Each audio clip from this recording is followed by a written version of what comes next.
everybody, this is the Ship Modelers Library.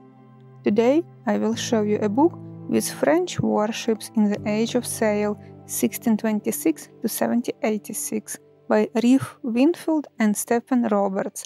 It is about design, construction, careers and fates. This book is the first comprehensive listing of these ships in English. It organized by rate, classification and class, with significant technical and building data, followed by highlighting of the careers of each ship in every class. This book will be of interest to every naval historian and enthusiast interested in the navies of the sailing era.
Thank you for watching. Let me know in the comment section below which book would you like to flip through in the next edition.